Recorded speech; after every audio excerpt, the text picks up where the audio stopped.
Okay, tonight I have a good guest coming on, Dan. Dan contacted me through the Facebook page, and he shared with me that he had some different encounters that he wanted to share with me tonight. Dan, how are you? I'm good, Tony. How are you? I'm doing great, man. We were just doing some chatting beforehand, and you started sharing some details, and I was like, started to get on my at the edge of my seat because I wanted to hear what was next. But I thought, you know what? Let's just get this interview going and start letting you share with the audience what you've experienced. Now, you're a paranormal investigator, and you visited different areas, land between the lakes, and you actually said that you went out there with Bear one time with the Bigfoot Outlaws, right? Yes. Okay, Yeah. There was a Bigfoot convention, and gotcha. we got to spend a little time with them. That's They're cool. they're quite the group. Absolutely. So let's start off. Now, I know you had an experience in the LBL, if I'm correct. Uh, but what I'd like to start off with is that night you got lost in the Smoky Mountains. Some crazy things happened that night. So why don't you start us off there and share what you experienced? Okay. Uh, it was May of last year, and my girlfriend at the time and I decided that we wanted to go hiking down in the Smoky Mountains, specifically Cades Cove area. Um, we we went through. We kind of were driving around and just goofing around and enjoying ourselves, and got down to where there was an opening at Abrams Falls, and it's supposed to be just a nice, easy little hike. And everyone had said, "Oh, don't forget to bring your map." and so that was point one that I kind of made a mistake on. Um, so we got down to the opening of the trailhead there, and as we got out, it was we had been seeing wildlife all during the day, and it was just really cool because we got to watch this coyote playing. Well, I don't know whether it was his meal or whether he was just goofing off with it. I think it was a rabbit or something, but he was hopping around and chasing this thing and just having a good time. So we sat there and watched him for a little bit, and we decided we'd go ahead and start our hike into back into the Smokies and into Abram Falls. Well, we crossed over from the trailhead. The sign on the trailhead had said Abrams Falls Loop.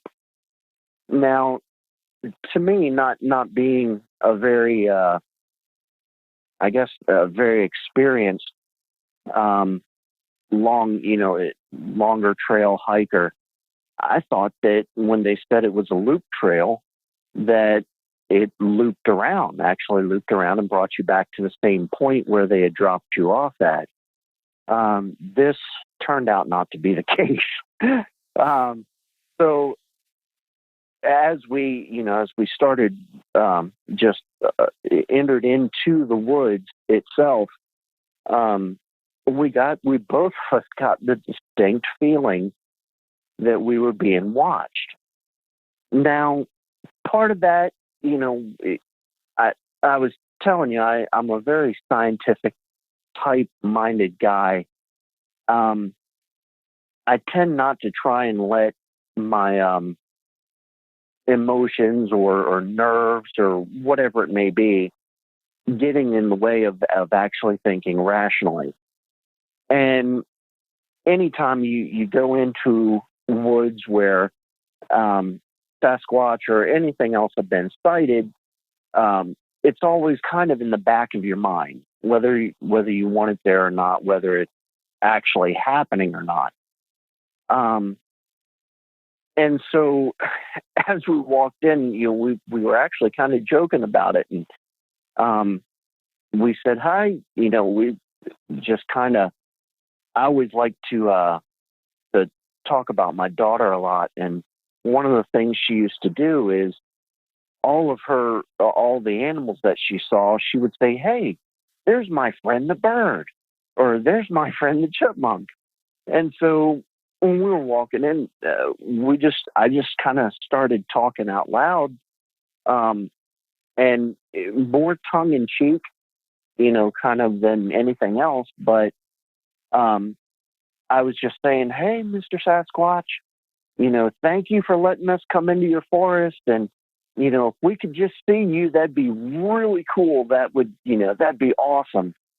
And again, I very much tongue in cheek, because we never expected to have any kind of encounter, in that way at all.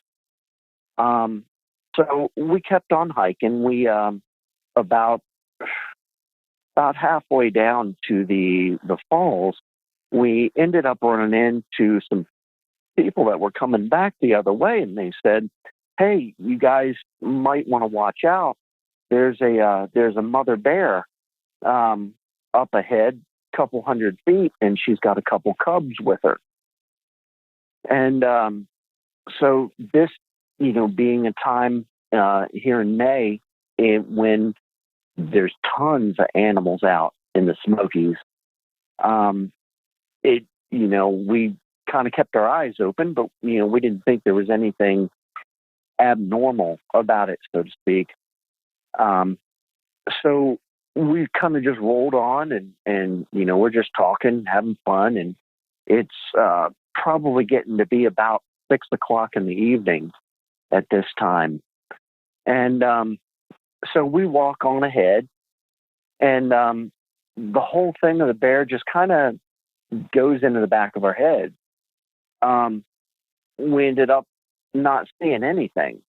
There was no bear, no, mother with her cubs or anything else, which, we didn't really think too much of that. We just figured, they got scared away, so they're up doing their own thing.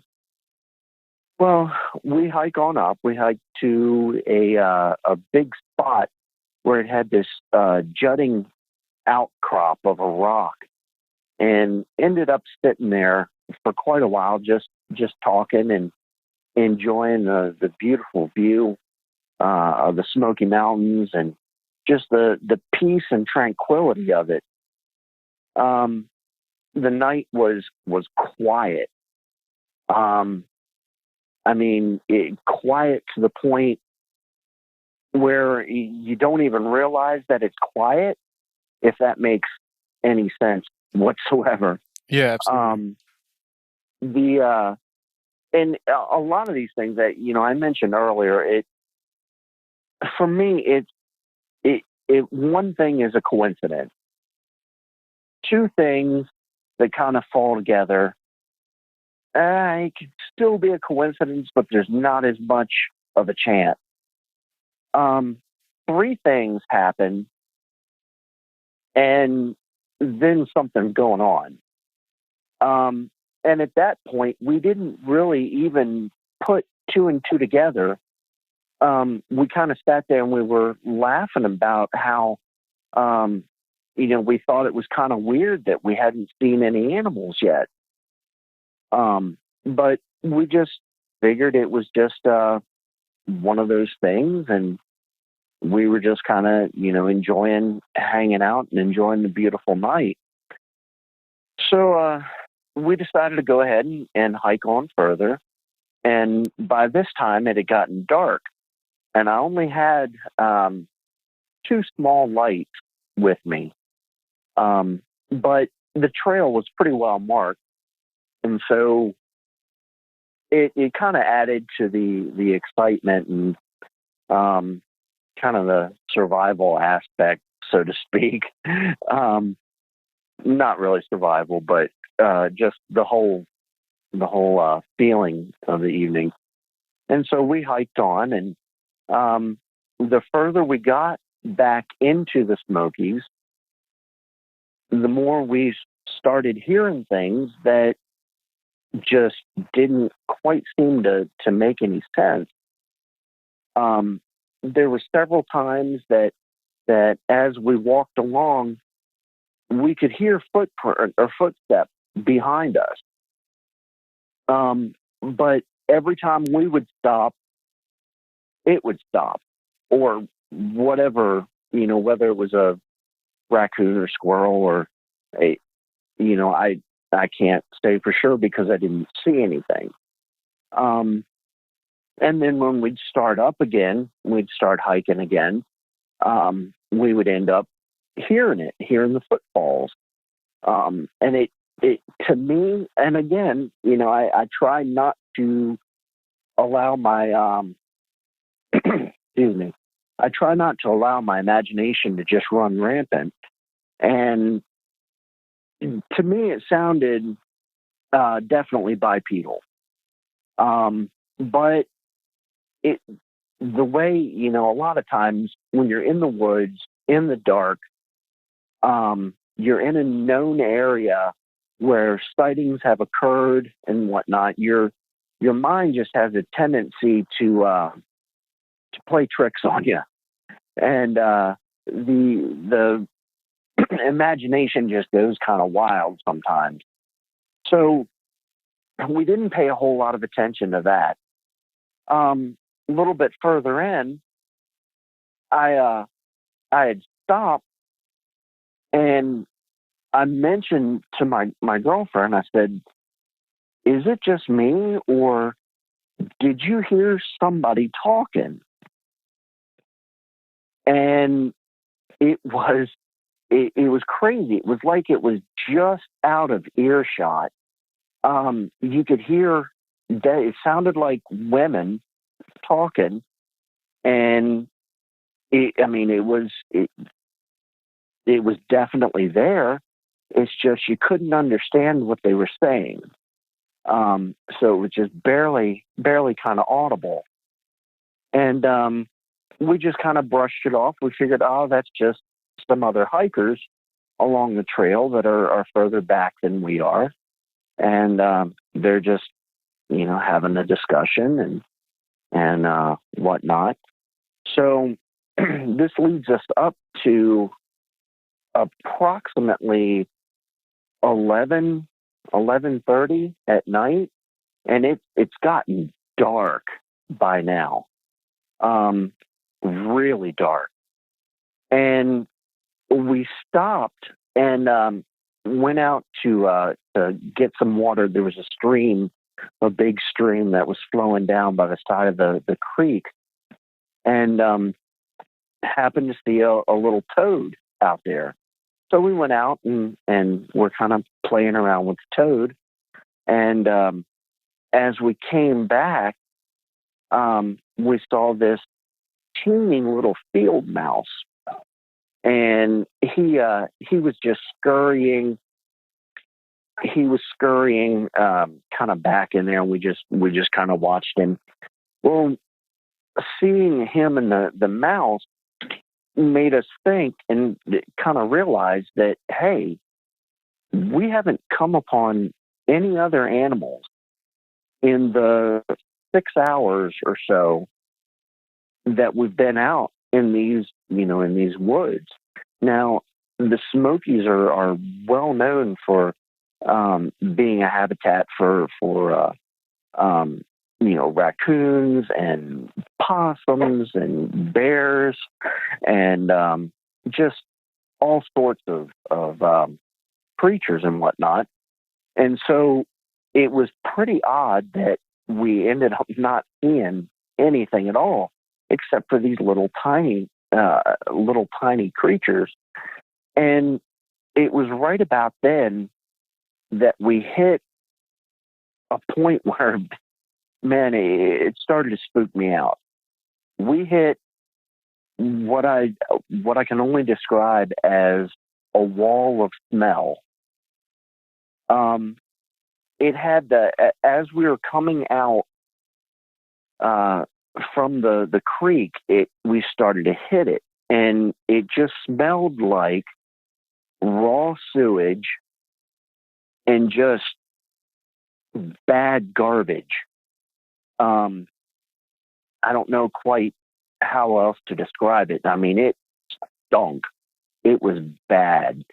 But the thing that kind of threw us was that as we walked, or as we stepped out, the smell didn't get any stronger based on our location. Generally, if there's something creating a stench, you can usually kind of track it down, where it gets, the smell is stronger when you get closer to whatever's doing it. Right. And so we were sitting there and smelling this just horrendous stench. And I took a couple steps forward, and all of a sudden, I couldn't smell anything. And I just, the investigator part of me went, whoa, hey, wait a second, that's not normal. And Yeah. so I took a couple steps back, and bam, I'm right in the smell again. Took a step forward, and there's no smell. And so I kind of had it isolated down to, for lack of a better term, a wall there where, you could step in and out of the stench. So that was just really, I'd never encountered that before. So that was quite intriguing. And like I said before, when you have one or two coincidences, they can be just that. But when things start adding up, it kind of makes you wonder. So after we pull out of this, or walk on further, we were talking about, different, just different like Sasquatch sightings and everything. And at this point, it was probably around midnight to 12:30 or so. And we're thinking, man, we should have been back to the parking lot by now. Something's not right here. Well, we just kept soldiering on because, I figured, well, it's set a loop, so it's got to come back to the parking lot at some point. And so we just kept on moving on. Well, then the terrain started getting quite a bit different. There were a lot of single track ways. The trails weren't as well marked. It went up through a lot of just places that you could tell people hadn't been in quite a while. Well, we kept on going and kept on going and kept on going. And it's getting to be, 1 o'clock, 1:30. And at this point, we still hadn't seen any animals whatsoever. We're still hearing these voices that seem just out of range. And we're starting to get a little bit spooked. But I just told my girlfriend then, I said, well, the only thing we can do is just keep going. They say the worst thing to do if you get lost is to go off trail. We just figured that the people we were staying with, when we didn't show up at like 11 or 11:30 or so back at the cabin, that they would figure out that something was wrong. And since we were parked in a main parking lot there at Cades Cove, we figured they would have searchers out for us. Well, we kept on going. And now, another thing I forgot to mention, this is also, it's rattlesnake time in the Smokies. And still, even with it being, just rattlesnake season and whatnot, we still didn't see any animals whatsoever. And at this point, we had been out since roughly about 5:30 in the afternoon. Well, we go on and we start to talk about different things, and just because all the coincidences are they're kind of adding up, and I don't want to jump to conclusions and say oh yeah, there's a Sasquatch following us, because there's really no evidence to that. There so far, we've encountered several things that were pretty weird, but it wasn't definitive. So we're going on, and we end up. It starts getting really cold.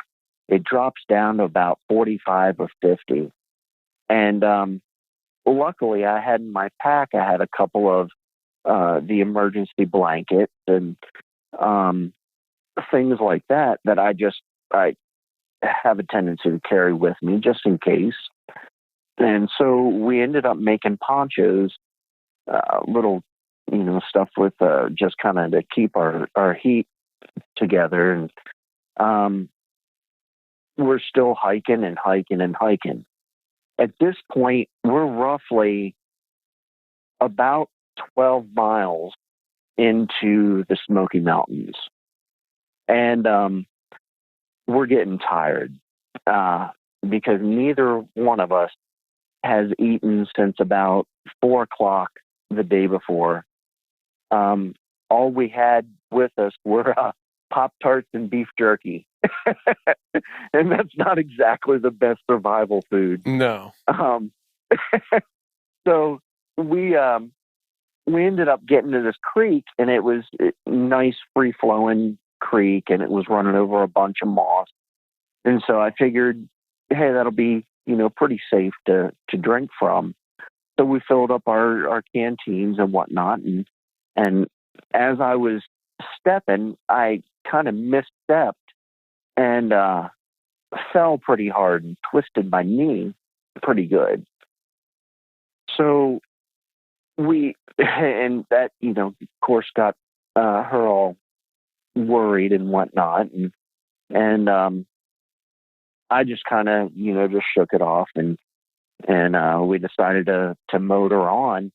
Well, we made it roughly another maybe mile or so, and both of us we were exhausted.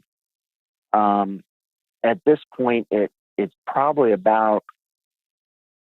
roughly about 3:30 in the morning, 3:30 to 3:45, and we're both just completely exhausted. The terrain was exceptionally rough. As I said, there was a lot of places that looked like they hadn't had any human visitors in quite some time. So we decided, well, what we'll do is just, I'll find a good place, and we'll put down a tarp, and we'll kind of set up a little bit of a little camping place right there off the edge of the main trail, so that we're still on the main trail. That way, if whenever the search and rescue does come find us, we'll be very visible. And so I picked out this humongous tree. The tree had to be, it was one of these old growth trees, and it was kind of hollowed out towards the base. Not hollowed out inside, but just kind of a depression there. And so we put down our emergency blankets and kind of made a little camp there. And my girlfriend decided she was gonna crash. that she was just kind of done for the night. And so I'm laying there, and I had gotten these throwing knives for my birthday. We'd gone and visited Smoky Mountain Knife Works, and I'd ended up getting, that was my birthday present from there.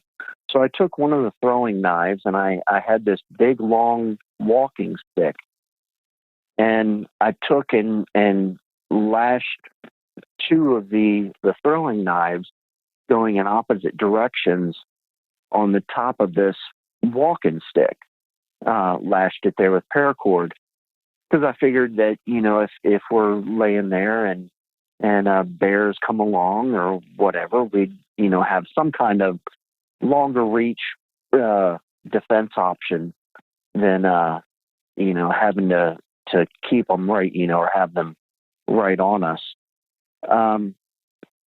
So we're laying there, and the place we were laying at, it looked directly out over this trail, the trail that we were on.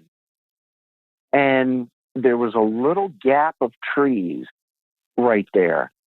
And you could see right into the night, like into the full night sky. And I try to be an optimist about, pretty much everything. Because I feel like, when you keep a positive attitude about things, no matter what the situation is, it's easier to handle. And so I'm laying there, and it's by this time about 4:00 in the morning, and my senses are just on fire, because I'm just thinking, man, there's going to be a bear coming up here at any point, and we're going to get jumped, and so I'm laying there, and I look out, and I started watching these stars.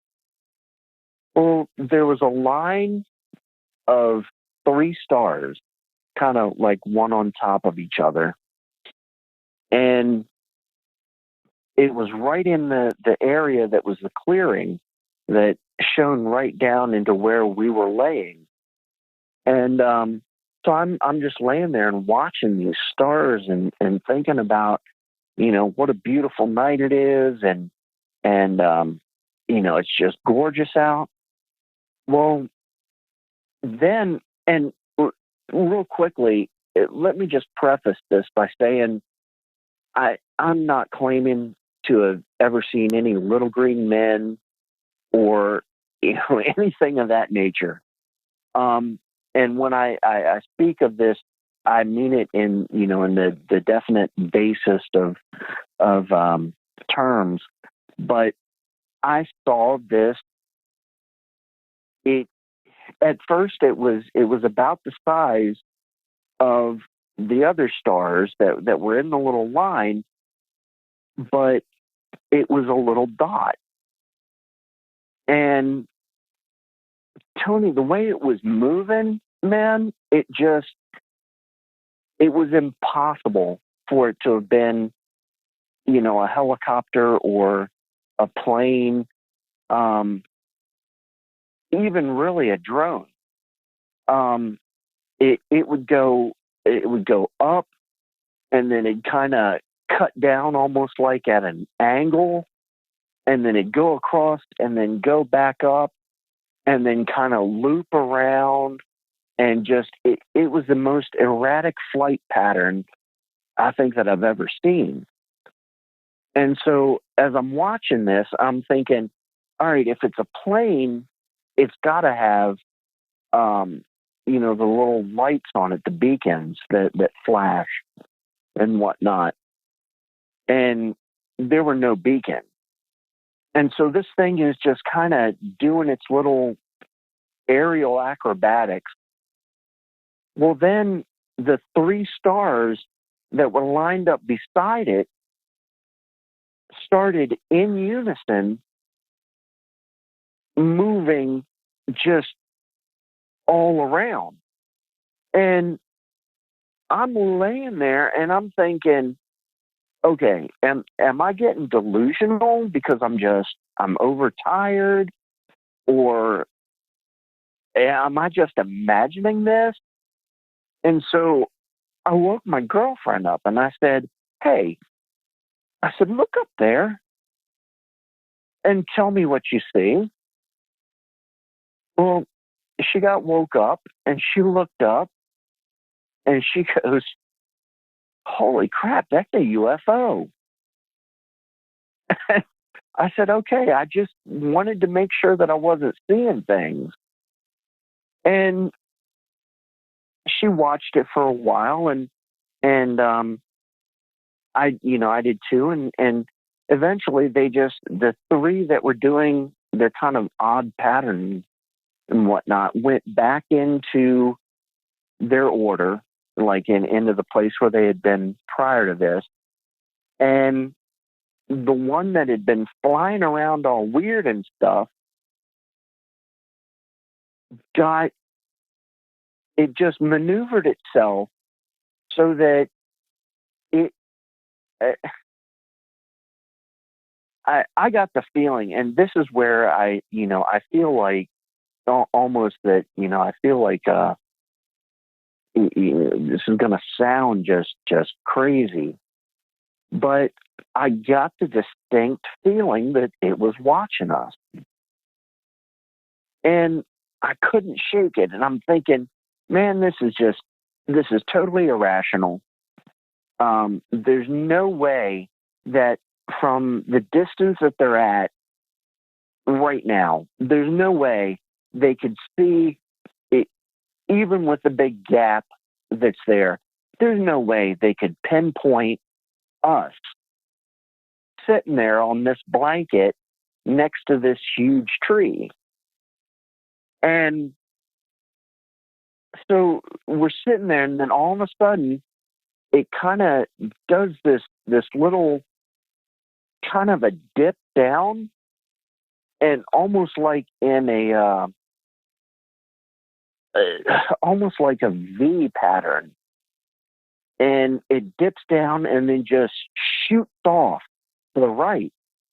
And I mean, when I say shoot, I mean like it was there 1 second, and a half second later it was gone. And I'm laying there and going, cool, man, that was quite wild. So we lay there, and at this point, I'm starting to get just a little more, I guess, just a little bit more spooked, I guess you could say. And after about, I guess it was about 10, 15 minutes, I happened to look up. I was doing other stuff and just kind of, I tried to shut my eyes for a minute, and that wasn't working. And so I looked back up, and this thing is back, and it's closer. And dude, it was so close, you could see the outline of the ship, and it's shaped kind of like it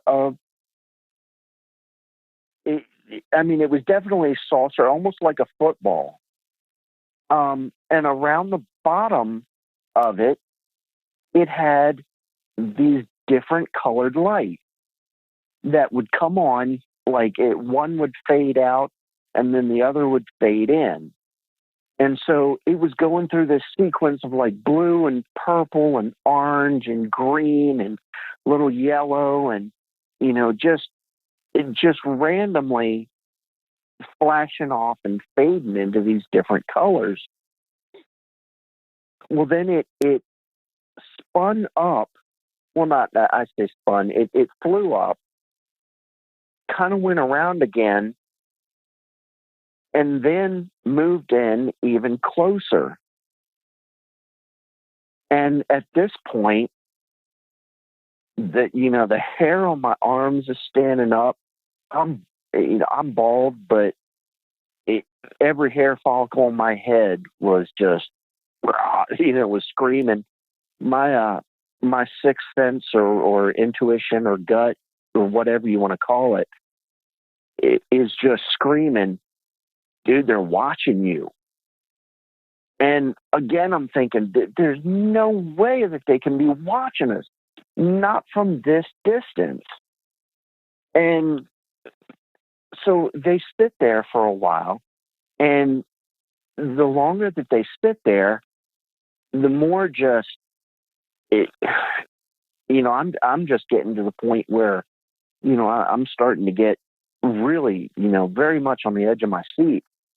And I wake up my girlfriend again, and I said, hey, look up there.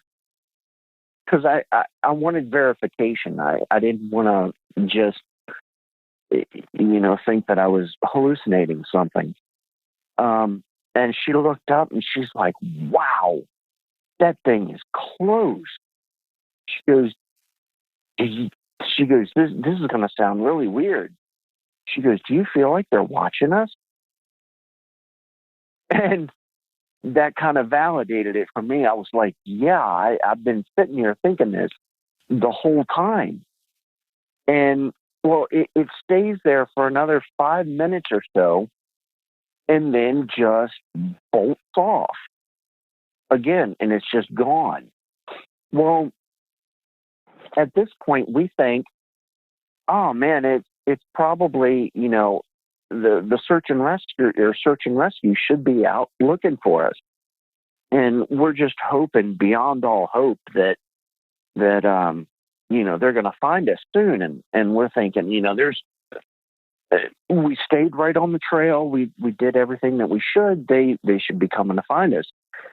Well, on the one ridge over from where we were laying at, we started seeing these little points of light, look like flashlight, like light from a flashlight.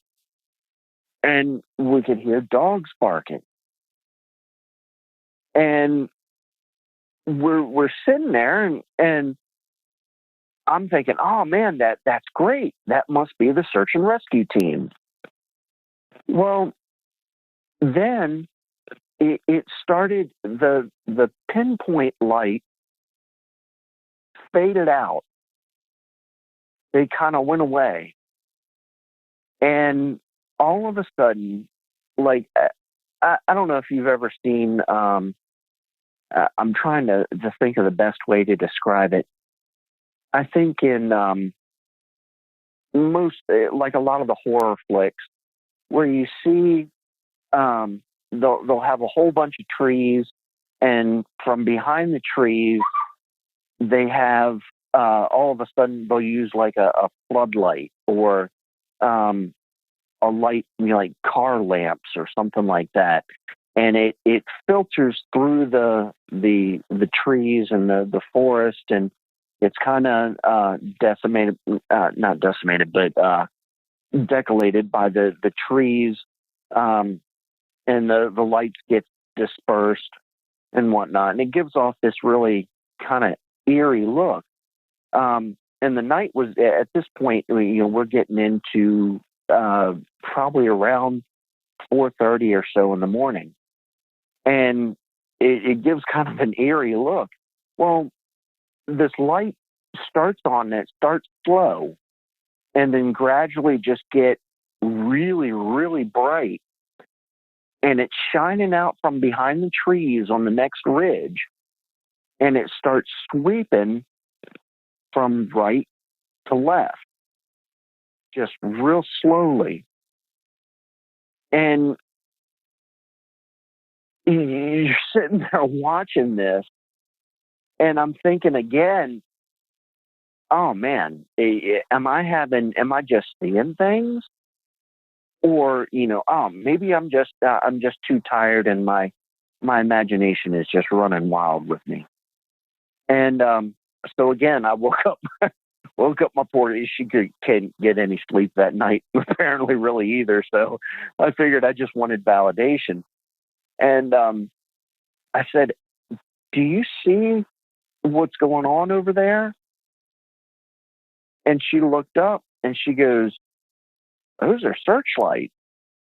I said, yeah. I said, I think search and rescue is coming for us. Well, the first set of lights died off, and it was, they only went on for maybe 3 minutes or so, 3 to 5 minutes. So not very long. And then it kind of moved over, not very far, but it moved along the ridge. And we saw the pinpoint light look like from a flashlight, or numerous flashlights, and we could hear the dogs barking again.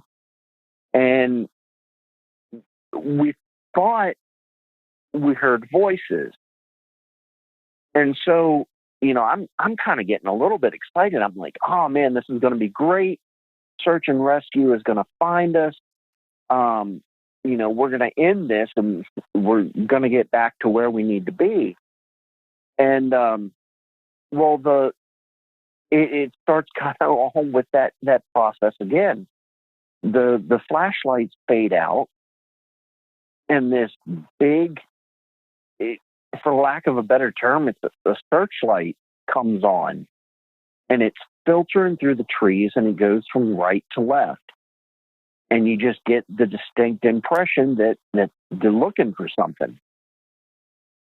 Well, I had this little tactical light with me, and so I figured I'll flash SOS on it over to where they were, and hopefully they'll be able to to see it. And sorry, that was my German Shepherd being a watchdog. So I figured that I would flash the light, and hopefully they would see us and come over and rescue us. Well, I started to flash the light, with the SOS, Morse code for SOS. And as I did, something in my head just went, and I mean, dude, it was so distinctive that it scared me half to death. But my gut was just telling me, it said, don't flash those guys. You don't want them to know where you are. And, I told you before, man, I'm a pretty big, like Wes says, I'm a big guy. I'm 5'11", 230, and I've been a paranormal investigator, and I've taken all this martial arts stuff and tactical training and all this other stuff, and so I've gotten to the point where things don't really scare me anymore. They might startle me, but the actual fear response is not there. But when I was sitting there on the edge of this trail, and my gut is just screaming at me, don't let these guys know where you are. You don't want them to find you. And so I automatically pulled my flashlight back, stuck it in my pocket, and luckily I had my sidearm on me. So I've got a 40 cal Glock in one hand, and I've got my improvised spear thingy in the other hand. And I don't think I didn't get to the point where a lot of people say they do, where, they end up relieving themselves. But I think if they'd gone much further, I probably would have. I've never been this scared in my life. At this point, you could hear things coming along the trail, and it, again, you couldn't see what it was, but in the distance, you could hear the dogs barking and whatnot, and so I can hear like things that they would like run and then stop, and then it would just like run and stop a little bit, and I kept looking down. Every once in a while I'd shine my light down the trail, just expecting to see a bear or something come charging down that trail. And every bone in my body was, it was the fight or flight. And my knee is pretty much jacked, and we have no idea how far we are from actual civilization at this point. And all I had left in me was the fight. And I'm sitting there, and I'm like, man, I've got to get back to my daughter. I've got to get back to, my family. I don't know what this thing is, but, I'm going to do my best to take it down. Again, like I said, man, I have never been that scared in my life. Even just telling you about it now, every hair on my head is just standing up, and I can just feel that fear kind of creeping in. And so I kind of sat back down, and I had my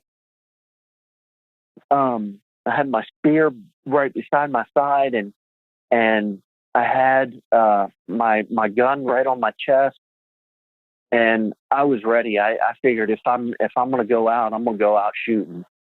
I might not kill it, but at least it's going to remember my name. And so this is where it got weird. As if up to this point, it's not not weird enough. Well, I'm laying there, and I look over to my left side, and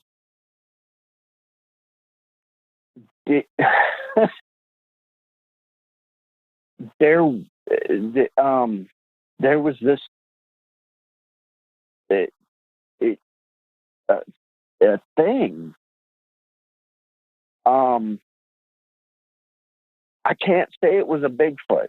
I don't know. I didn't have as clear of a vision of it as I'd like. And there's other parts that makes it even weirder. But I was standing there looking, and at first it didn't register because the thing was just too big. The place where it was standing was it was kind of a drop off, and it was probably, I'm guessing, where it would be standing was about, and this is after like looking in the morning before we left, and it was about a 2.5, 3 foot drop off, and I could see clearly the outline of a head. And it came down into some of the most massive traps I've ever seen in my life. I don't think dude had a neck. It was just straight up muscle, just humongous. And then it came down to, again, this is what threw me. because I'm used to being around bodybuilders and gyms and the whole 9 yards, and you see some really big dudes, but it doesn't click on how massive an actual 12-foot creature is, or 12-foot whatever it was that I saw. After it went down from the traps, it then went into a shoulder that friggin' Ronnie Coleman would have been proud to own. Mr. Olympia guy.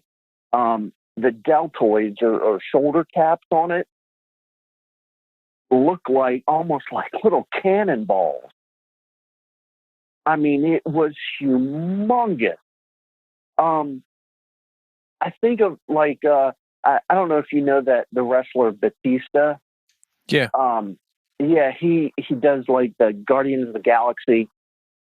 That's what his shoulders look like, except probably 5 times more than that.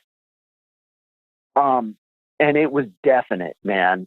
I mean, it was just like this humongous shoulder cap, this deltoid, and then this arm that had to be at least 28 to 30 inches around. I mean, just massive.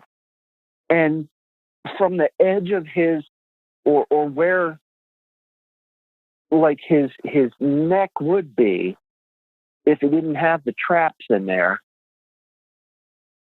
from there to the edge of his shoulder had to be at least 2.5 to 3 foot wide.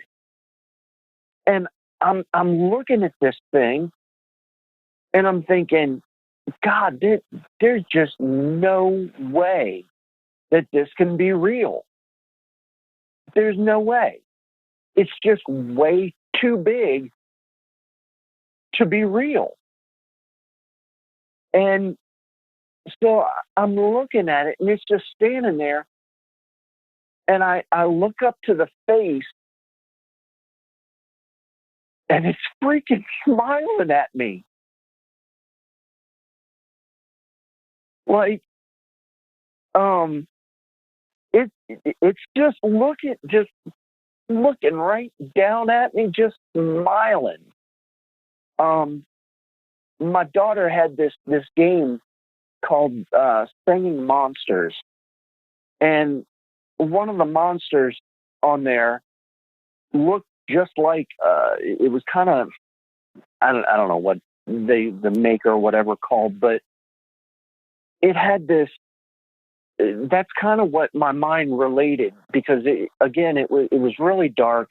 I couldn't really see features as far as, exact facial features or hair, or, to be able to tell like what color it was, or anything like that. But it was smiling at me. And so I turned on. I'm just incredulous at this point, and I'm thinking, there's no way in God's green earth that that's a Sasquatch or whatever it is. And so I turned on my light. I had our lights were dying out, but it had just a little bit extra, and so I turned it on. And this is where it gets freaky, dude, because when I turned it on, the thing disappeared. Like it was just leaves there. But the structure wasn't the same. Like, if that makes any sense whatsoever. Where I saw definite deltoids and traps and everything else there, it was back to the shape of just a leaf there, or, a foliage or whatever. And so I turn off my light and I'm thinking, all right, man, you're losing it. Yeah, you've been eating way too much beef jerky and Pop-Tart, or sweet tarts, and all that sugar's just gone to your head, and you're losing it. And so I look at it again, and I woke my girlfriend up, and I said, "Do you see anything abnormal?" And she goes, "What's that standing there?" And I said, "I don't know." And I'm trying to keep a good, a positive attitude about this, because, at that point, at least from whatever it was right there, I didn't feel any malice or like anger or any issues coming from that experience, like I did from, when whatever it was, coming down the trail. And I looked at it and looked at it and looked at it. She fell back to sleep, and I'm looking at it and look at it. And I'm trying really hard to distinguish characteristics. Well, around the eyes, there are these two white patches, kind of look like a raccoon, almost, for lack of a better description. But it had these, and they were definite rings, just these perfect little white rings around these big, just dark eyes. And then again, the biggest mouth that I have ever seen in my life. But it wasn't showing teeth. It wasn't being hostile or anything. It was grinning at me, and just standing there grinning. And so I'm thinking, okay, there's no way that this thing is a Sasquatch, because it's got these rings around the eyes. I said, that's number one. Number two, his mouth can't be that big. And number three, there's just no, his arms are just way too massive. And when I turn on the light, he just seems to disappear. I think I'm just, I don't know, maybe the night has just been too much for me, and my mind's just gone or something. But so we're sitting there, and I'm watching this thing, and gradually, like, as it over, like, the longer that I see it, it eventually kind of gradually just fades, like the distinct image or shape of the body kind of just fades into the foliage. And it's just gone. The shape's not there. The face isn't there. The arms, nothing. And this whole time, never heard a sound come, as far as footsteps, anything else. And I honestly got, I got the impression that it was watching over us. I know I've heard you speak before about, being a believer, a Christian, and man, I'm not an overly religious guy, and I'm not one of these, somebody that just thinks that everything is angels, or everything is God trying to protect us. but I just got the feeling that it was there to watch over us and that it had stopped.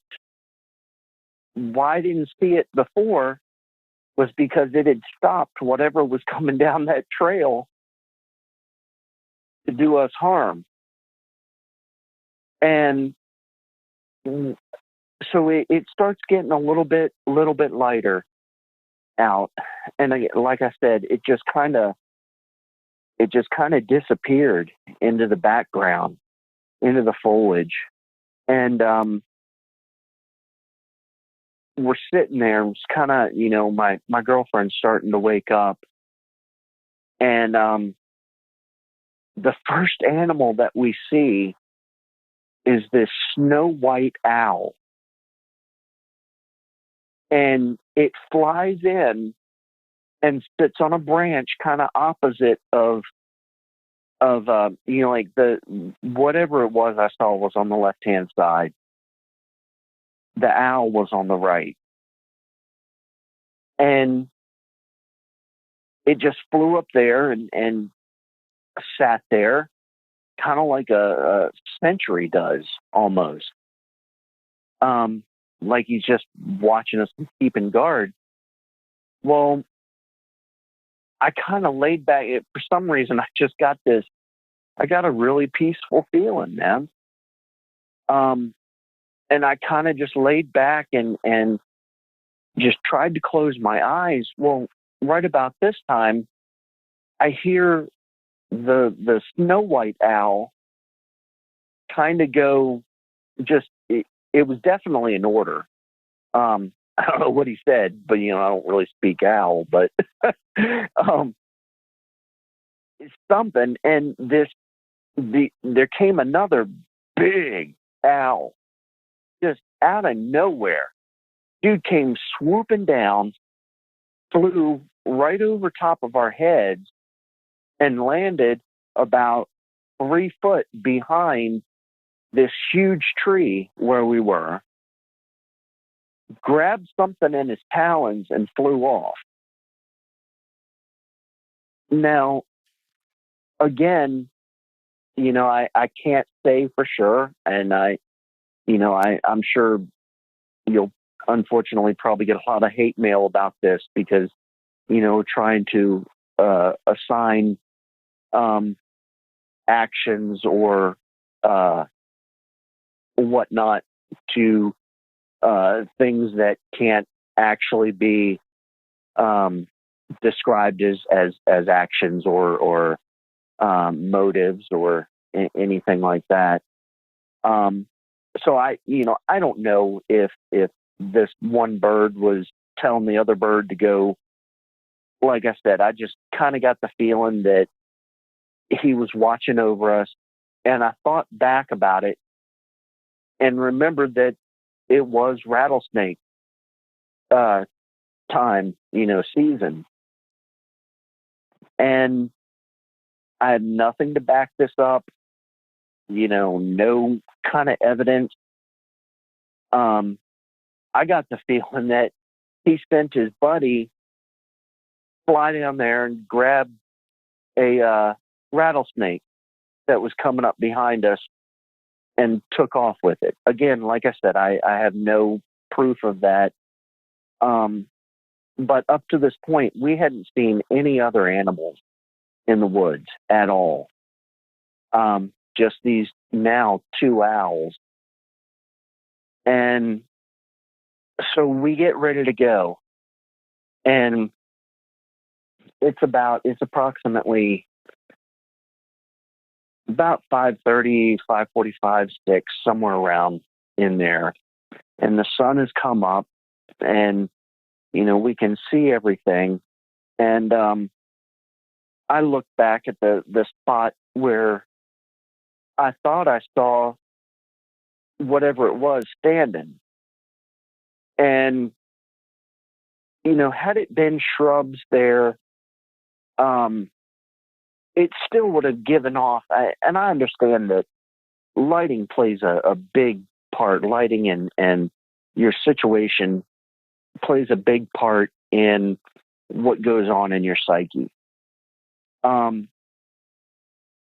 I get that, our mind tries to correlate what we're seeing and associate it to something that is known to us.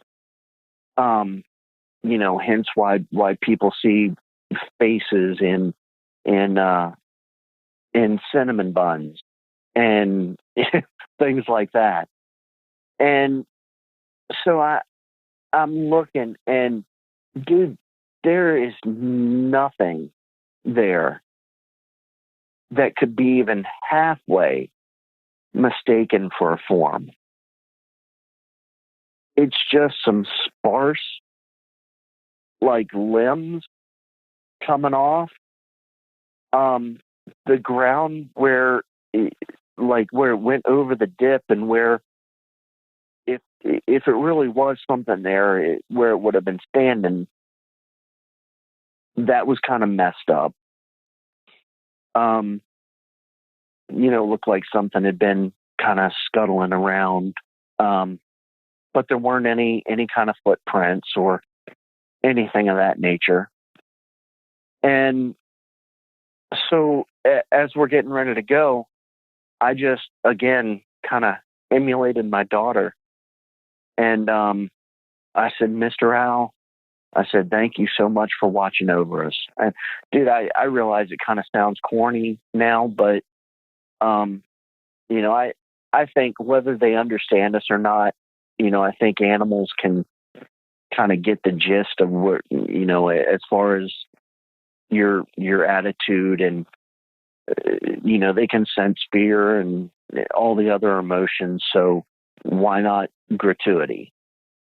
And so I was just kind of like, thank you, man, for watching over us. I really appreciate that. I said, we're trying to get out of here, as fast as we can.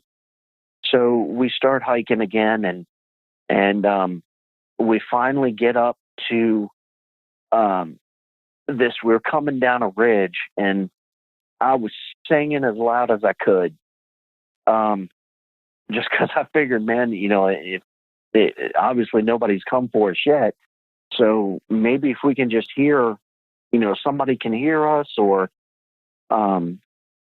we can hear somebody. Maybe we can get, some help. At this point, my knee is all swollen up, and I'm having issues walking with it. And we end up coming down this hill, and we run into this other hiker.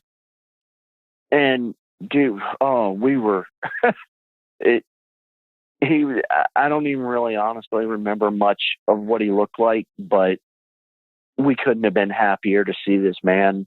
So he gave us some cookies and water, and directed us back to where this campsite was. Well, we finally get down, and hike on down to where this campsite is. And come to find out, I guess as the crow flies, we're about 14 miles from where we started out. On the regular road, it's like, I think they said 30 miles. It takes about 30 to 40 minutes to get there. So my girlfriend decides she's going to go. She's going to try and find a phone. Neither one of our phones worked. And so I laid down on this picnic table, and she went off to find some way, she could contact either the rangers or, somebody to get us some help out there. Well, she gets down there to this, apparently it's an old ranger station, that they used for research. And she picked up the phone and tried it a couple times. And finally, the line went through, and she spoke with one of the rangers at the head of Cades Cove. And they said, "Oh yeah, we'll send out a ranger. You know, uh, that's no problem. Can you just tell us where you're calling from?" And she said, "Well, I really don't know." She's like, there's a research station, and anyway, they figured out where we were. So the ranger gets there, and we start talking to her, and we actually back up just a tiny bit. Talked to the guy who he came back just to make sure we had made it back, or made it, to get some help safely, and kind of to check on us. Really great guy. But I said, "Man," I said, I don't want to sound kind of crazy, but have you ever run into anything weird around here?" He's like, "Man," he said, "you have no idea." He said, "There are some freaky, weird things that go on in these hills." I said, "Yeah, you're telling me about it." So the female ranger gets there, and she says, "Okay, well," we get to talking about it. She said, "Well, where did you call from?" And my girlfriend said, "Well, there's a little phone right outside the research facility down here around this corner." And the ranger says, "No, you've got to be mistaken. There's no way that you could have called from that phone." And she said, "Well, I swear I did. That's how I talked to you guys." She said, the ranger, look, she said, "That's just not possible." She said, "That phone hasn't worked for the last 6 months or more." And so we're we're sitting there, we're kind of like, Yeah, for sure. It was just crazy. So we get to talking on the way back, and I was talking to her about she was for being a park ranger. Sometimes they're very open with you, and other times they're just, they kind of blow you off. But she was just awesome. If I could remember her name, I would definitely give her, a shout out for just being amazing at what she did. But as we were coming back, I said, "Now," I told her, I said, "Man, we've been kind of talking here a little bit, and I think you got the feeling that, mentally I'm pretty much all there." and I'm not nuts or anything, but this is what happened. And so I told her about seeing the saucer come in with the different lights and feeling like it was watching us, and then about the whole searchlight thing and everything else. And I told her, I said, I'm really not sure. I said, but I think I saw something standing there watching us. And she goes, "Oh yeah." And it was very nonchalant. She was kind of like, "Yeah, that wouldn't surprise me at all." She said, we get reports of that kind of stuff through here all the time."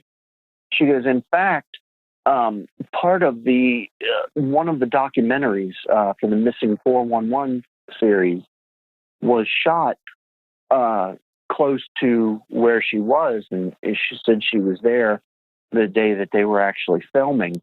And so she introduced me. I'd never heard of David Pilates or the Missing 411 series or anything of that nature, and or not his work with the Bigfoot stuff, and had no clue who he was. So she said, "Oh yeah, you need to check out, the Missing 411 series." She said there was actually an occurrence, right down here in Cades Cove, and all this other stuff. So basically, we finally, we get back to the car, which oddly enough, they apparently, what happened was, they, instead of going through like they normally do and checking out cars that are sitting there, somebody dropped the ball and didn't realize that we were out there. And so the whole time we thought that we were being looked for, nobody even knew we were gone. There was nobody out to look for us. Nothing. That's scary. Which, yeah, that'll, it kind of brings some of the other stuff into perspective. So we get back to the place where we were staying, and I figured, well, I'll look up some stuff on YouTube about this David Pilates guy. And so I looked it up, and he's doing this one talk about Sasquatch. And up to this point, I had seen like Monster Quest and occasionally finding Bigfoot, but that was more just kind of entertainment than anything, actual, getting any kind of actual information from it. But I'm listening to this, and he's talking about getting the Bigfoot DNA and all this other stuff. Well, he starts to talk about, apparently he did some research with Scott Carpenter, who does research in the Smoky Mountains and the Cades Cove and everything, the area that we were in. I had no clue who, either one of these dudes were. And so I'm listening to it, and he says he got asked something about along the lines of, why are the sightings so diverse as far as characteristics of a Sasquatch? And he says, well, he said, now he's given to the belief that they're a race of people. I can't say that I really subscribe to that theory. But then again, man, I don't know what it is, because there was some stuff that happened that night that just don't fall into logical context. And again, not saying that I'm part of the woo camp or that they're, transdimensional portals or anything like that, but I just know that one minute that dude was standing there grinning like a Cheshire cat at me, and the next minute it was gone. And so David's going into this. He says, Bigfoots or Sasquatch being a race of people, according to him, he said they have different characteristics, just like normal people have different characteristics. He says you've got some fat ones, some skinny ones, some that are really built, some that look like they haven't exercised a day in their life. He said you got some that are really hairy, some that are balding. He said, old, young. He said, and this is the part where, whoa, I tell you, my creep factor went just like through the roof.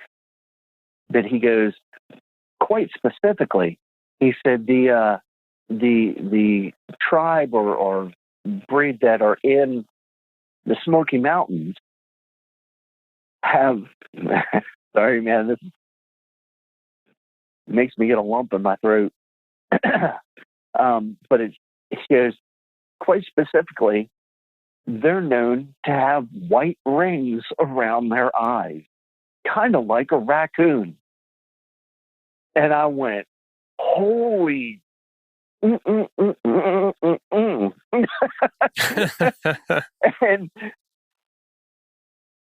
I was freaked out, man. I mean, because there are some things that if you put a trait or a characteristic to, and it ends up being a trait or characteristic that is actually present in whatever species that you're discussing. You know, I mean, that could fall into a lot of categories. That could fall into, yeah, I've heard this before and I just didn't realize it. And so subconsciously, you know, I'm adding that trait. You know, it could, and the white rings around the eyes was one of the main reasons why I thought there's no way this could be a Sasquatch, because Sasquatch, you know, in my broad, infinite mind and knowledge of Sasquatch, since I've got one in the shed and I, you know, research it every day. But in my, you know, in my mind, I'm thinking there's no way that could be a Sasquatch because it's got freaking white rings around its eyes.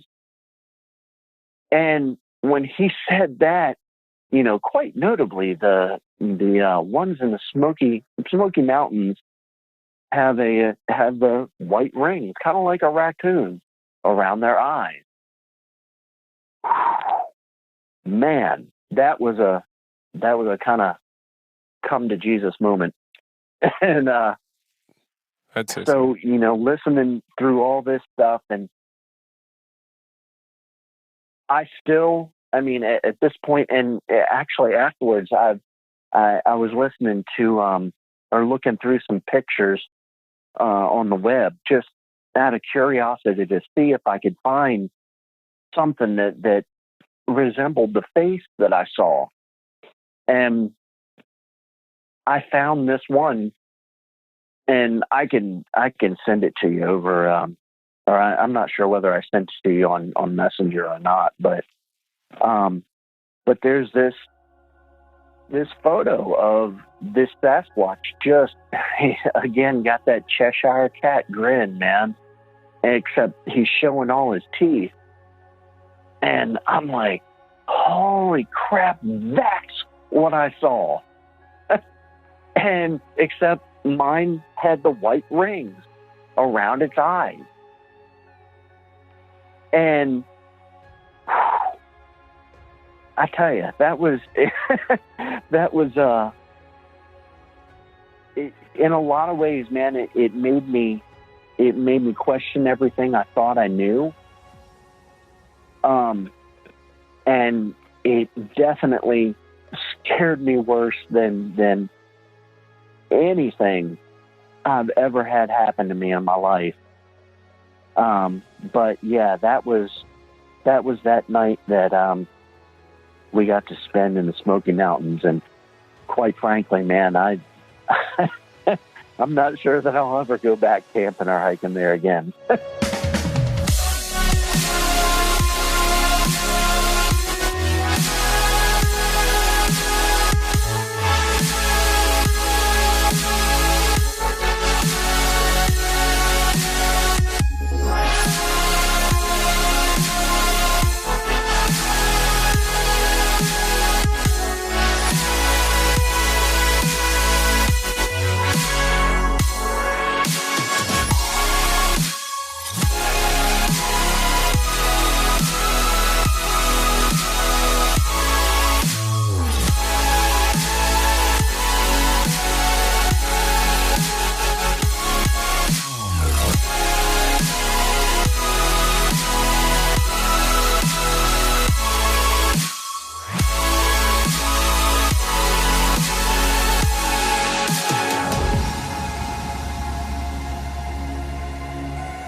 Hey, this is Darren Marlar from the Weird Darkness podcast, and you're listening to The Confessionals. It sounds like something you should write a book on, or somebody should produce a short film out of, because, I mean, you had a little bit of everything going on there. And I wanted to ask you, do you think that a lot of that was related? Do you think that the lights in the sky, the what looked like searchlights, but you kind of had that innate feeling inside that it wasn't, and then the what you now probably believe to be a Bigfoot, do you think all that was tied together and related somehow, or do you think it was just these individual instances that just kind of all lined up in one night? Well, like I said before, I'm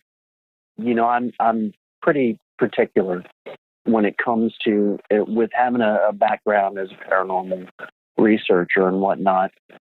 I've come to find out not only to trust my gut when, I feel like I'm getting something or my gut just screams at me, especially when it's that strong. I tend to listen to it because 9 times out of 10, it's right. And like I said, if it was one or two things, yeah, I could write that off to total coincidence. When it gets to be 3, 4, 5, 6, 7 things that are all lining up to characteristics that quite honestly, I had no knowledge of. It ends up I just think in my head, man, there's got to be something to it. And then, looking or listening and stuff to a lot of Wes's shows, the Sasquatch Chronicles, and listening to your podcast and others, I hear people that, I don't know them from Adam. And yet they're describing the same type of things in the same situations that I encountered.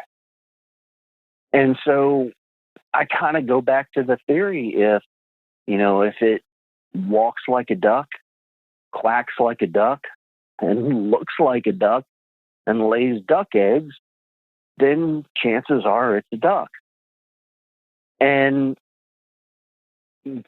just thinking back, there were just way too many coincidences for it to not be something. And since then, I've like I said, through listening to y'all's podcast and whatnot, I've heard of countless other people that have had the same. I mean, even right down to the appearing of the owls, like the white owl.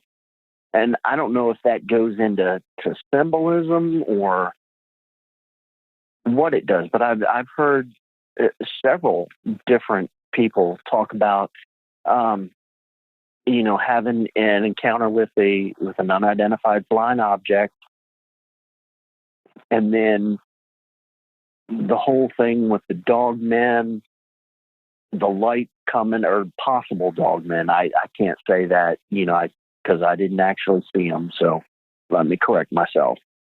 But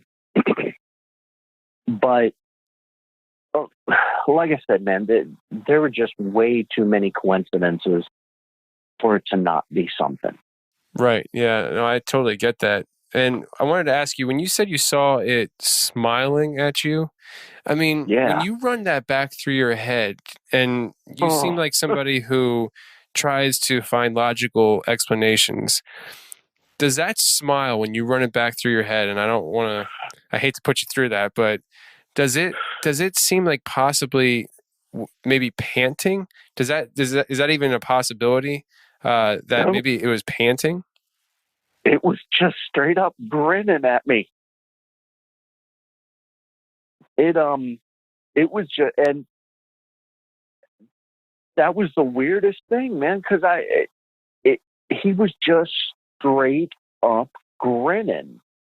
I mean, just the corners of his mouth went like right up to his cheekbones. I mean, it was the biggest mouth I have ever seen in my life. And it was closed. He wasn't showing his teeth. He wasn't, he didn't, I didn't get the impression at all that it was any kind of malice or evil intent. I honestly got the feeling that it was a protector. And I forgot to tell you this, but when we were going out, I kind of, before we left that area, I just said, "Thank you, Mr. Sasquatch, for protecting us and taking care of us." I feel like that's what you do or did. And I just wanted to thank you. We're trying to get out of here. And, we're not trying to harm your environment or do anything, mischievous or evil. We're trying to get home to our families. And that's where it kind of, my mom, I'll just add in this little brief addendum on my mom's thoughts on this. My mom is an amazing lady. Probably about as close to sainthood as you can come while still being human. She's one of these, she's almost 80 now. Fiery as all get out. And but she loves the Lord with all her heart, man. And when it comes to her praying, man, it seems like God listens. And for some reason, she told me like one of the next times that we got there or went to visit her, I should say, she said, she said, I didn't want to say anything, but along about 4:30, 3:30 or 4:30 in the morning, she said, I got woke up and I felt like I needed to pray for you guys. She said, for whatever reason, whether it's mom's intuition or whatever, she said, I really felt like, I needed to pray for you guys. And so she said, I stopped. She said, I got down on my knees right then and started praying that God would send you a guardian angel and that he would protect you in whatever situation that you were in, and that you would come out of it, healthy and unscathed. And I said, well, Mom, I said, I really appreciate that. I don't think a Bigfoot is an angel, though. and she said, yeah, but, the Bible talks about how angels can take, different forms. And so many times angels get sent in the most least threatening form, or a form that we would more greatly realize or that would fit in better with whatever situation we're in. And so she said, I think it was an angel there that stopped whatever it was from coming down the trail and that watched over you for the rest of the night. So again, I can't prove that one way or the other. But I thought that was just a kind of a pretty interesting little aside, the whole events of the evening. Yeah, absolutely.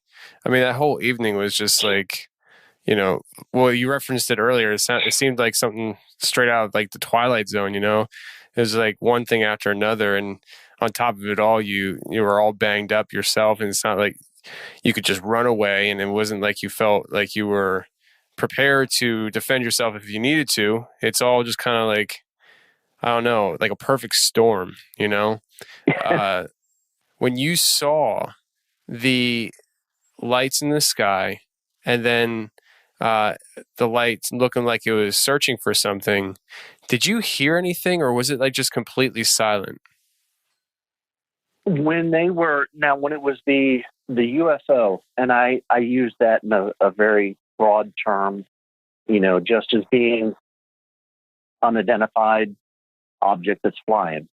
I didn't hear anything then, but when the lights were coming, when they were up on the other ridge, and you saw the pinpoints of light, first you heard dogs barking, and I mean it was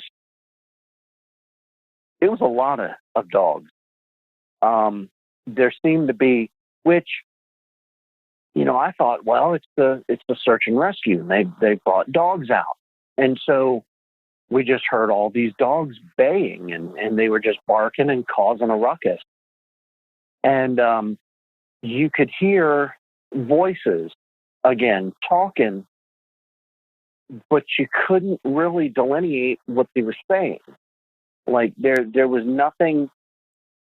It's like when you're standing in a crowded room and you hear just kind of an ambient mumble, which you can hear conversations going on, but if you wanted to actually pinpoint it and say, yeah, this is what they were talking about, that's just next to impossible. And that's kind of like that's what we heard when we heard the dogs were just barking, and then you see the lights go out. There were, people talking, and everything that it would align with like a search and rescue group, which was why at first I didn't think anything really about it. And then when the lights came on and filtered, like the floodlights came on, then there was no sound. And then it just went quiet. And then I guess it was about 5-10 minutes later, I'm not exactly sure when the second set started, but the second occurrence, when you started seeing the lights and everything go back on, and the dogs started baying, and I think there was.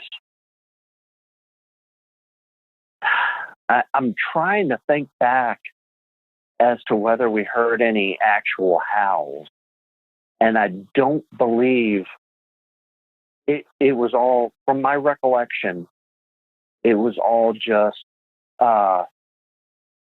regular barking.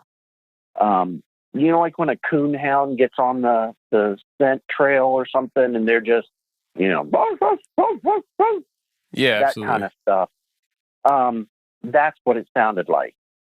Okay, so I mean, from everything that you're describing, what's your gut? I mean, what's your gut tell you when it comes to the dogs barking, and then the what else did happen that night? It was the dogs barking, and you were just talking about something else. I can't remember now. Yeah, the voices. Yes, the voices. So the dogs barking and the smells, right, and the lack of animals, and so the dogs barking and the voices. You're hearing these things. What's your gut tell you?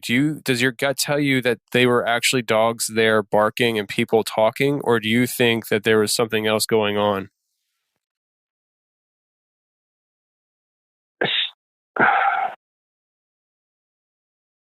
Something was there. I don't know, man. I honestly don't know what it was. But something was there, and it didn't have good intentions for us. The way and this has been after months and months and months of thinking about it and going over the whole scenario in my head, kind of putting two and two together, hearing other people's encounters and things that happen with theirs.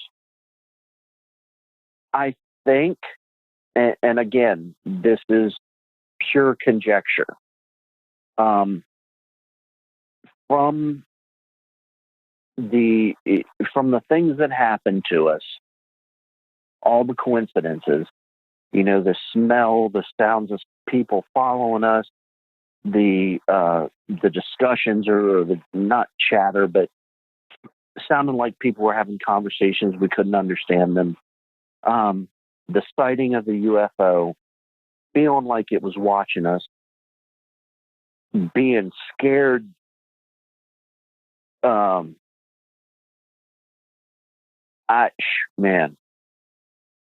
Like I said, dude, there's not much that actually scares me, but I can understand why some people, relieve themselves when they get that scared.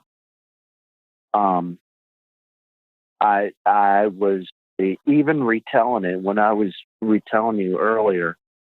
I could just feel that lump in my throat come up and just utter and complete, pure and unadulterated fear. And so through all those things, I think, and again, this is pure conjecture, I think that whatever it was, whether it was an angel, whether it was Bigfoot,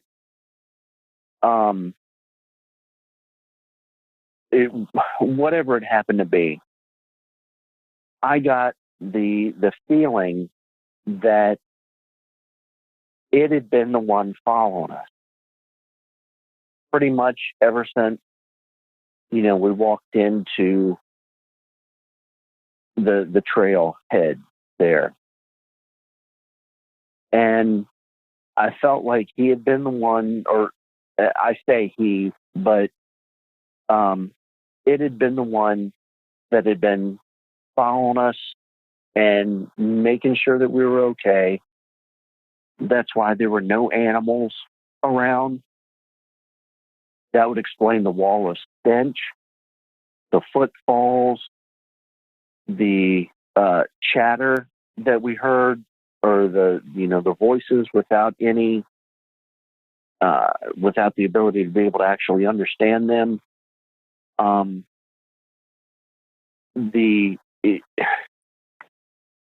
Just like I said, a lot that the whole wall of stench and no animals and footfalls and everything else that happened. I feel like he was watching over us and keeping, for whatever reason, whether whether he was guided or led by something, or whether he realized that our intentions weren't to harm or we weren't there to kill or hurt anything or destroy anything. We just wanted to go home to our families. So I think it just, honestly, man, I feel like it was watching out for us. I just got and that, after we saw the light and heard whatever it was coming down because, dude, honestly, I was standing there in the middle of that trail.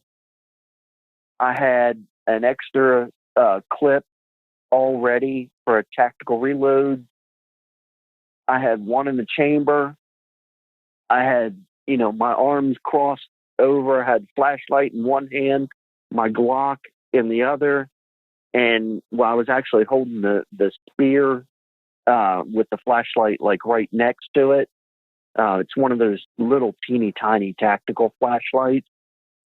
So, makes it easy to hold on to. But so I'm holding there, and I've got one in the chamber, and I've just got it pointed down that thing, and I'm just waiting, man. I knew something was that in any second, man, something was gonna come around that corner and be on top of us. And I didn't know what it was or anything else, but I knew there's something that was looking to do us harm, and I fully expected it to be there, like right around the next corner.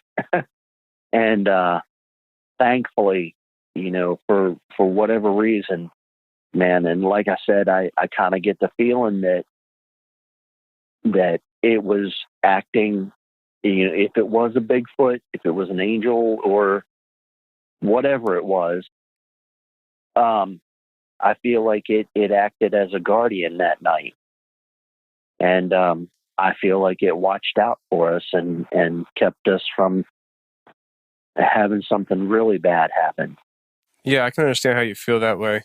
I mean, there's a lot of things that were going on that night, and to try making sense of everything, you have to start drawing conclusions somewhere so that you keep your sanity. And it may not be, the most popular thing to say or even to think, for you on your end, but I can understand where you're coming from with that kind of thing. I guess one of my questions that I would ask you is, with this light that you saw, the UFO, you said that it almost seemed like it knew that you knew it was there. Like it saw you. Now, Yeah. you said at first, when you first said that, you said, I know this is going to sound crazy. I want to let you know that doesn't sound crazy to me, because I hear a lot of people say the same exact thing when it comes to UFO encounters, that they feel like the thing knew they were there, and that it knew that they knew that it was there. And so it's like this trippy feeling that, like, all of a sudden you're looking at something in the sky and you feel a connection to it, where it's there, and you're pretty sure it knows you're there, and you're pretty sure that it knows that it's in the sky. And so there's this like weird feeling going on. And I wanted to ask you, when you saw it in the sky and you started getting that feeling, how long after you got that feeling did it jet off and fly away? It was. It probably the whole thing didn't last that long. The actual sighting, the UFO, it was maybe when it got to the point where it just, I like you said, I had that feeling that it was watching us, and that it knew exactly where we were, and that it could sense that we're watching it back.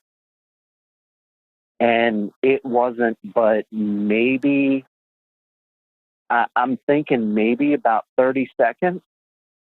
And it just looked like it, because it was sitting there and it's changing all these different colors, man.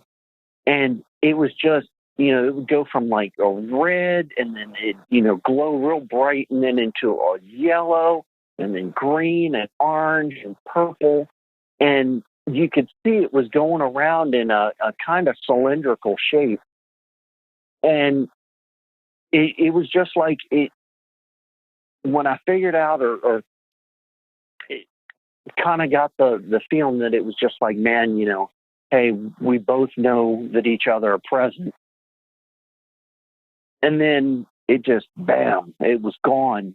And right after that, not 5 minutes after that, we heard the dogs up on the ridge, heard the dogs start baying, and heard what we thought were search and rescue members, and saw the lights from the flashlight, or what I thought were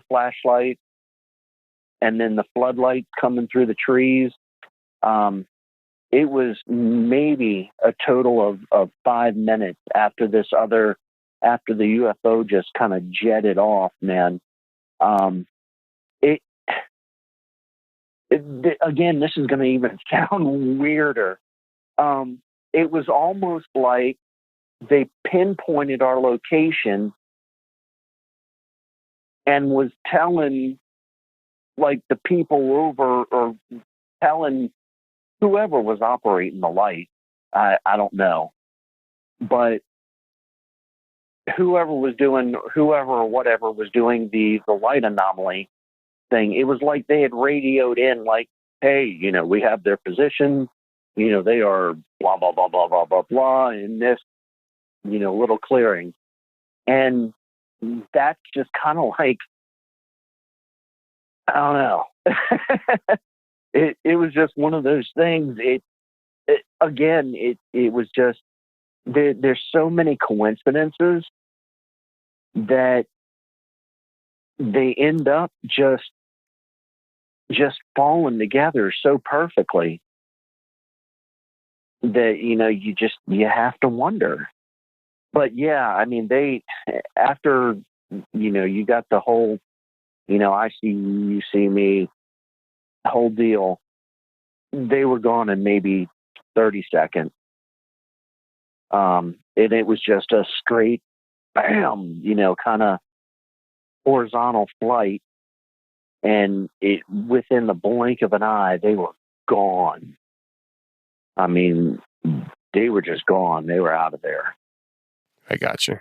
Okay. Well, you know what, Dan, I really appreciate you coming on, and it's a fascinating story that you have, and I really do mean it. You should really consider even just writing it down in a blog post somewhere and putting it online for people to read, because it's fascinating how one thing happened after another. And, a lot of people, I think, are going to want to suggest that there's a lot of correlation going on here, and not just one phenomenon after another that has nothing to do with the other. I don't know if that makes sense, but yeah, no, exactly. I definitely think that you were stuck in a twilight zone, man. Like it's crazy. So I really appreciate you coming on and sharing your encounter with us, because this is something that people got to hear, because, the woods are a mysterious thing. The mountains are mysterious, and a lot of crazy stuff happens out there, man. And I really appreciate you coming forward and sharing that with us. Oh man, I really appreciate it, man. And I love your podcast, and I'm very hesitant about, like I've said before, I'm very much grounded in reality. And so for me to be able to let loose kind of, and just be honest with you and tell you all the crazy, weird stuff that happened that night, it's honestly a bit freeing. No, I totally get that. I mean, I absolutely understand the freeing feeling, and I hope that's the case, because I want other people to feel the same way. So, that's what the show is all about. That's why I called the show what I called it, the Confessionals. Just get it off your chest. And it sounds like you did that today, and I really appreciate you coming on. So I'll talk to you soon, though, okay? All right. Sounds good. Thanks again, Tony. All right, man. Take care. All right. Bye-bye.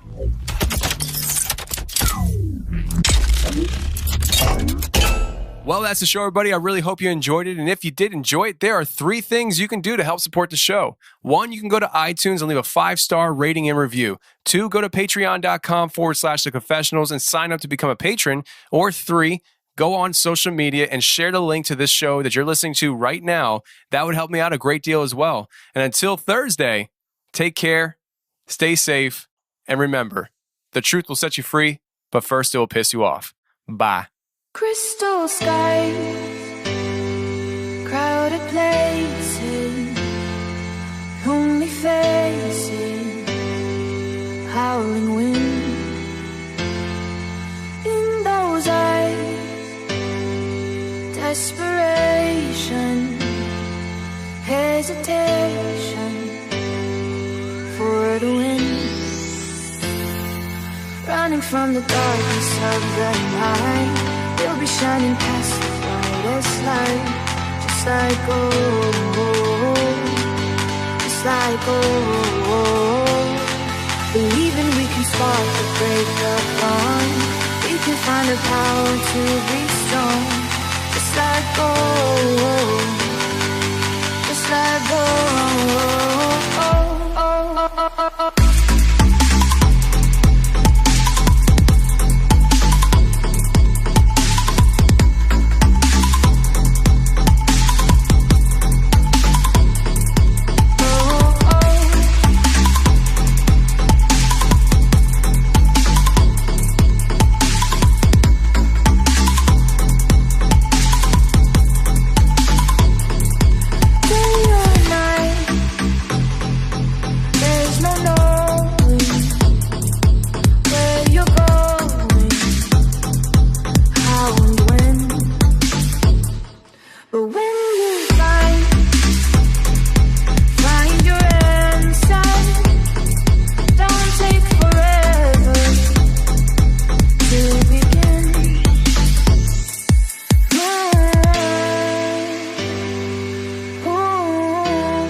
From the darkness of the night, we'll be shining past the brightest light, just like gold, just like gold.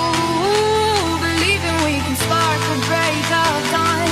We can find the power to be strong, just like gold, just like gold, just like gold.